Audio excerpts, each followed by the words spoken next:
Hello नमस्कार अनंत DK जी इसमें आपका स्वागत है।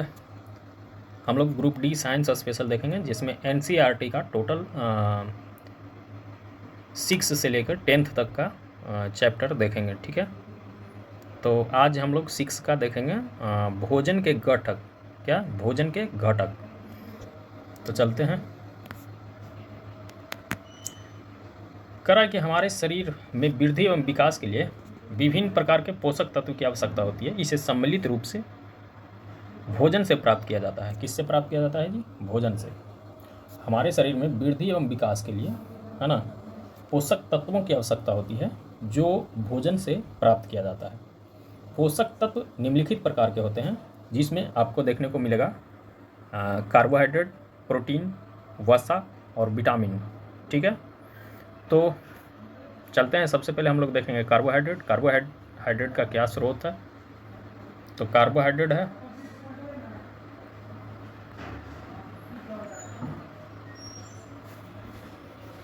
कार्बोहाइड्रेट में गेहूं, ज्वार, बाजरा। क्या? गेहूं, ज्वार, बाजरा, तरबूज, मक्का, गन्ना, आम, आलू और शकरकंद, ये जितने भी पदार्थ हैं ये सब चीज़ से आपको क्या मिलता है? कार्बोहाइड्रेट मिलता है। इसका परीक्षण आयोडीन से किया जाता है जिससे नीला काला रंग प्राप्त होता है। इसका जो परीक्षण है कार्बोहाइड्रेट का, उसका परीक्षण किया जाता है आयोडीन से। किससे? आयोडीन से, जिससे नीला और काला रंग प्राप्त होता है। कार्बोहाइड्रेट के जल में घुलनशील के रूप में मंड यानी स्टार्च कहा जाता है। अगर कार्बोहाइड्रेट के जल में घुलनशील रूप को क्या कहते हैं? मंड यानी स्टार्च। जैसे आप लोग माड़ देखे होंगे, माड़ जो हम लोग चावल बनाते हैं उसका जो वेस्ट पदार्थ निकलता है माड़, उसे मंड स्टार्च वही है। ठीक है, ये जो कार्बोहाइड्रेट है इसे ऊर्जा देने वाला कहते हैं। क्या कहते हैं? ऊर्जा देने वाला भोजन। ठीक है, और 1 ग्राम कार्बोहाइड्रेट से 1.42 कैलोरी ऊर्जा की प्राप्ति होती है। अगर 1 ग्राम कार्बोहाइड्रेट कोई लेता है तो उसको 4.2 की कैलोरी का ऊर्जा मिलता है। 4.2 कैलोरी का ऊर्जा प्राप्त होता है 1 ग्राम कार्बोहाइड्रेट से। ठीक है, अब हम लोग देखेंगे प्रोटीन। ये था कार्बोहाइड्रेट। 6 में जितना पढ़ना है ना उतना ही हम लोग पढ़ेंगे। कार्बोहाइड्रेट के कुछ और भी स्रोत हैं, जैसे आपको मिलेगा ये शकरकंद, आलू, गन्ना, पपीता, फिर है गेहूँ। क्या है? गेहूँ। फिर है चावल, बाजरा, मक्का, आम, तरबूज, ये जितने भी पदार्थ हैं सब में क्या पाया जाता है? कार्बोहाइड्रेट पाया जाता है। ऊपर में हम लोग देखे थे गेहूँ, चावल, बाजरा, तरबूज, मक्का, आम, गन्ना, आलू, शकरकंद, ये सब जो था कार्बोहाइड्रेट के स्रोत था। अब हम लोग देखेंगे प्रोटीन का स्रोत। प्रोटीन का स्रोत कौन कौन है ना? चलते हैं। प्रोटीन के स्रोत में हम लोग देखेंगे तो देखेंगे दाल।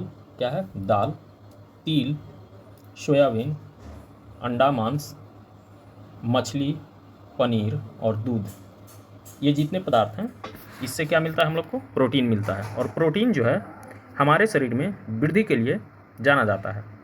प्रोटीन की खोज 1838 में बर्जिलियस, किसने किया था? बर्जिलियस ने किया था। और इसका प्रयोग शरीर के वृद्धि के लिए किया जाता है। किसके लिए? वृद्धि के लिए। इसका परीक्षण जो है कॉपर सल्फेट, किससे? कॉपर सल्फेट से किया जाता है जिसमें बैगनी रंग प्राप्त होता है। क्या प्राप्त होता है? बैगनी रंग। कार्बोहाइड्रेट का परीक्षण के लिए आयोडीन से परीक्षण किया जाता है जिसमें काला और नीला प्राप्त होता है, लेकिन प्रोटीन का परीक्षण करने के लिए कॉपर सल्फेट से किया जाता है जिसमें बैगनी रंग प्राप्त होता है। ओके, 1 ग्राम प्रोटीन अगर कोई लेता है, 1 ग्राम प्रोटीन से 4.1 कैलोरी ऊर्जा की प्राप्ति होती है। कितना? 4.1 कैलोरी। अगर प्रोटीन की कमी से क्या होता है? मरासमस और क्वार्सिओकर। मरासमस और क्वार्सिओकर ये बीमारी है जो प्रोटीन की कमी से प्राप्त होती है। इसमें सुखड़ापन हो जाता है शरीर में, शरीर आपका वृद्धि ही नहीं करेगा, जो है वहीं रह जाएगा। ठीक है, इसके लिए आपको लेना होगा चना, मूंग, तुअर दाल, राजमा, मांस, मछली, पनीर, दूध, अंडा, मटर, सोयाबीन, जिसमें आपको जो है चना, मूंग, तुअर दाल, राजमा, मटर और सोयाबीन ये सब पादप से प्राप्त होगा, यानी पौधा से प्राप्त होगा, पादप से। और जंतु से प्राप्त होने वाले में मांस, मछली, पनीर और अंडा, ये हैं प्रोटीन के कुछ स्रोत थे, है ना। अब आगे चलते हैं, हम लोग देखेंगे वसा यानी फैट।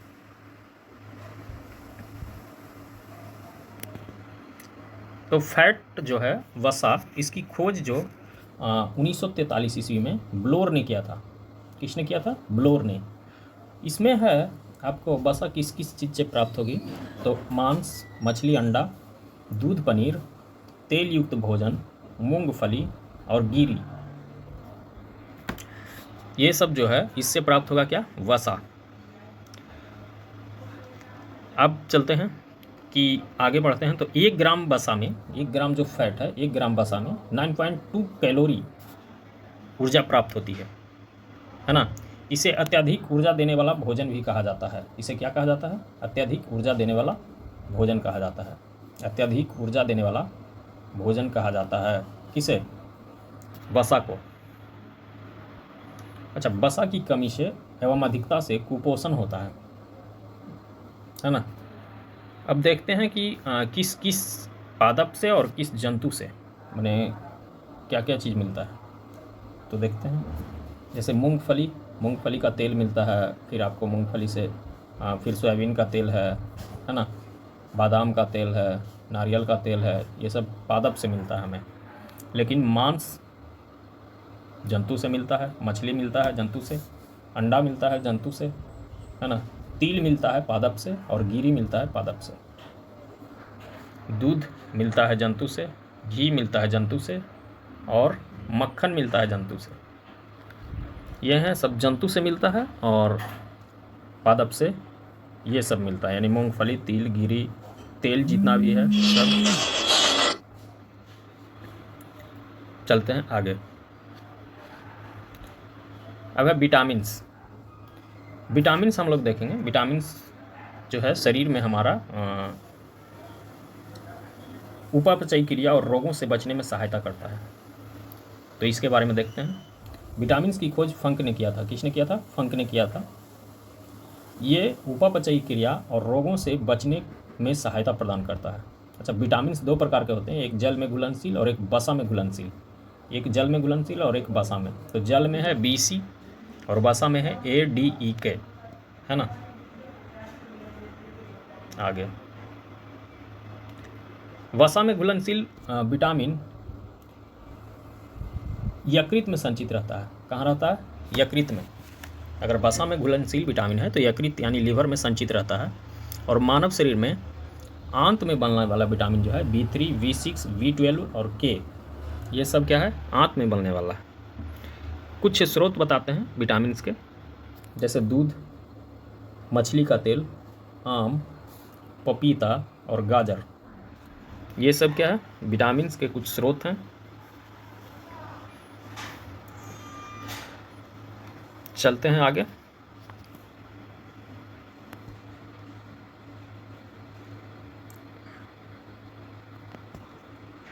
और भी विटामिन के स्रोत हैं। गेहूं से भी मिलता है। विटामिन B के स्रोत हैं ये सब, चावल, यकृत, है ना। विटामिन C के स्रोत में आते हैं संतरा, टमाटर, अमरूद, मिर्च, नींबू, आंवला, ये सब विटामिन C के स्रोत हैं। अगर विटामिन D की बात की जाए तो विटामिन D से दूध, मक्खन, अंडे से, मछली से, है ना, सबसे क्या मिलता है? विटामिन D मिलता है। ठीक है। अब हम देखेंगे विटामिन E के स्रोत। विटामिन E के स्रोत में है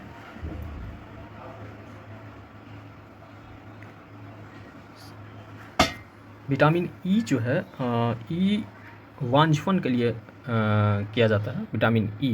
ठीक है। अब चलते हैं आगे। हम लोग नाम उसका देखते हैं और स्रोत कहाँ से पाया जाता है ना। जैसे अभी 4 को विटामिन हम लोग देख रहे हैं, चारों विटामिन का देख लेते हैं। ठीक है। रेटिनॉल क्या है? रेटिनॉल पपीता, गाजर, आम, पपीता, गाजर और आम, है ना। पपीता, गाजर, आम से क्या मिलता है? Vitamin A। अच्छा, विटामिन सी एस्कॉर्बिक एसिड होता है, जिससे आंवला, मिर्ची, नींबू, अमरूद, संतरा, टमाटर। विटामिन बी मिलता है किससे? अंडा से, मछली से, दूध से, मक्खन से। और डी मिलता है किससे? मछली से, कॉड लिवर से और सूर्य प्रकाश से। विटामिन डी, ठीक है। आयोडीन के कुछ स्रोत हैं। आयोडीन कहाँ कहाँ से मिलते हैं वो देखना है। जैसे पालक, अदरक, ये सब है। समुद्री घास, ये सब से भी आयोडीन मिलता है। फास्फोरस मिलता है केला से, दूध से, है ना, ये सब। कैल्शियम मिलता है दूध से, है ना, और हरे सब्जी से। लोहा मिलता है दूध से, अंडा से, है ना, ये सब है। आगे चलते हैं, देख लेते हैं आगे क्या है।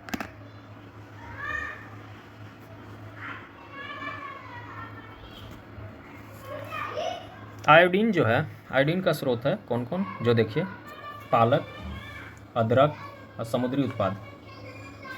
फास्फोरस केला से मिलता है, दूध से, मिर्ची से, साबुत अनाज से, डबल रोटी से और गिरीदार फल से। लोहा मिलता है गुण से, पालक से, सेब से। कैल्शियम दूध से, अंडा से, सलजम से, अंजीर से और कीवी से। अंजीर और कीवी से, ये फल है अंजीर और कीवी, ठीक है। ये सबसे मिलता है क्या? कैल्शियम। अब हम लोग आगे बढ़ेंगे तो क्या है जो देखते हैं, क्या लक्षण होते हैं, कौन से विटामिन से कौन सा रोग होता है, ठीक है। तो विटामिन ई से जो होता है, विटामिन ए से जो होता है, दृष्टिहीनता यानी नाइट ब्लाइंडनेस, इसमें दृष्टि कमज़ोर हो जाती है, अंधेरे में कम दिखाई देती है और कभी कभी पूरी तरह से दिखाई देना बंद हो जाता है, ठीक है। विटामिन B1 है, B1 जिसको वेरी होता है रोग, ठीक है। इसमें जो है दुर्बल पेशियां काम करने की ऊर्जा में कमी आ जाती है। विटामिन सी है, इसमें स्कर्वी रोग होता है और मसूड़ों से खून निकलना, घाव में भरने में अधिक समय लगना। विटामिन सी, अगर आपके पास विटामिन सी की कमी है तो अगर कहीं पे कट गया या फिर घाव होल है या फिर कटा हुआ है तो उसके लिए क्या होगा कि आपको टाइम लग जाएगा भरने में। विटामिन डी जो है ये इससे होता है रिकेटस। क्या होता है इससे? रिकेटस। इसमें अस्थियों का मुलायम हो जाना, मुड़ जाता है मुलायम होकर, सुखड़ापन एक तरह से, ठीक है। अच्छा, कैल्शियम की कमी से अस्थियां और दंत क्षय होता है, अस्थि कमज़ोर हो जाता है और दांत गिरने लगता है, जिसको दांत क्षय टूटने लगता है। आयोडीन की कमी से घेघा रोग होता है, इसे ग्वाइटर कहते हैं। गर्दन की ग्रंथि का फूल जाना और बच्चों में मानसिक विकलांगता। आयरन की कमी से अरक्तता और कमजोरी, है ना। ये थे कुछ। अब कुछ महत्वपूर्ण तथ्य देख लेते हैं क्या क्या है।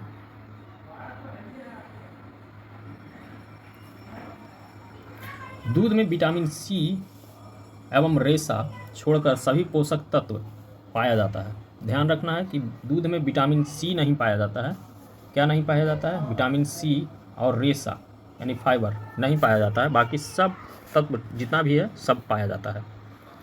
भोजन को धोते समय विटामिन बी एवं गर्म करते समय यानी पकाते समय विटामिन सी नष्ट हो जाता है ना। रुक्षांश बिना पचे आहार नाल हमारे आहार नाल में सफाई कर्मी के रूप में कार्य करता है। रुक्षांश यानी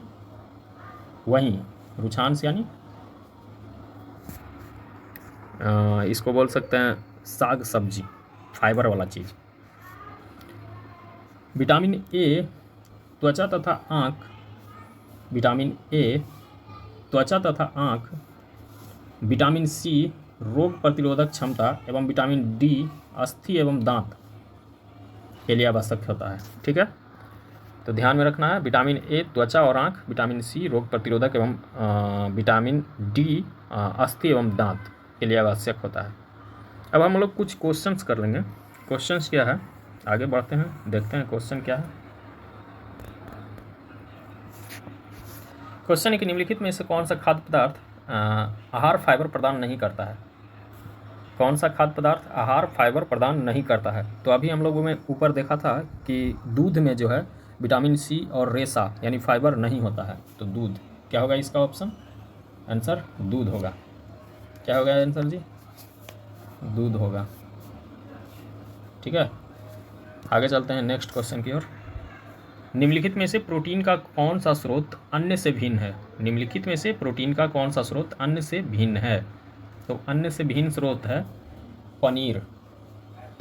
क्यों? क्योंकि ये जो तीन आप देख रहे हैं, मटर, चना और सोयाबीन, ये तीनों जो है पौधा से प्राप्त होता है। किससे? पौधा से प्राप्त होता है, जबकि पनीर जो है जंतु से प्राप्त होता है। ठीक है, आगे चलते हैं। निम्नलिखित में से कौन सा पोषक तत्व दूध में नहीं होता है? तो अभी हम लोग ने ऊपर देखा था कि दूध में क्या नहीं होता है? फाइबर और विटामिन सी, है ना। विटामिन सी और फाइबर नहीं होता है। नेक्स्ट चलेंगे क्वेश्चंस। दिए गए खाद्य पदार्थों को पढ़ें। क्या पढ़ना है? गेहूं, घी, आयोडीन युक्त नमक और पालक।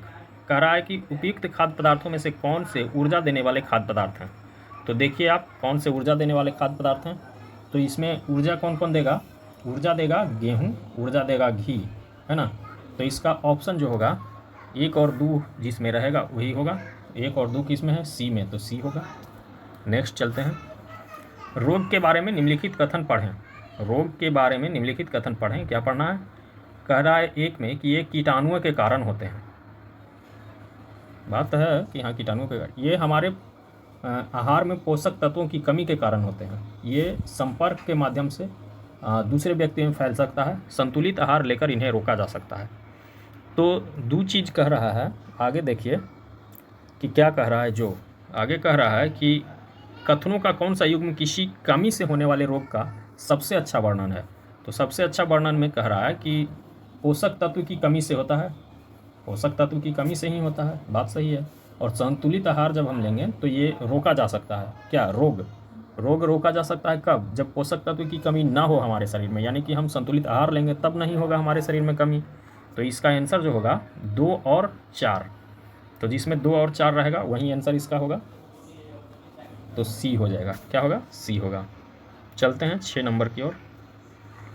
खाद्य पदार्थ में प्रोटीन की उपस्थिति का परीक्षण करने के चरण दिए गए हैं। अच्छा, क्या परीक्षण करना है? देखना है आगे। कह रहा है कि एक परख नली में भोजन की थोड़ी मात्रा लें, उसमें 10 बूंद पानी डालें और उसे हिलाएं। परीक्षण के लिए भोजन का पेस्ट या पाउडर बनाएं। परीक्षण में कास्टिक सोडा के घोल की 10 बूंदें डालें और अच्छी तरह हिलाएं। इसमें कॉपर सल्फेट के घोल की 2 बूंदें मिलाएं। अच्छा, चरण बताना है, कौन से क्रम में कौन से चरण, यानी कौन से पहले होगा, उसके बाद होगा, उसके बाद होगा, उसके बाद होगा। तो इसका जो होगा देख लेते हैं। पहले सबसे पहले तो हम भोजन को पेस्ट बनाएंगे, है ना। और पेस्ट बनाने के बाद क्या करेंगे?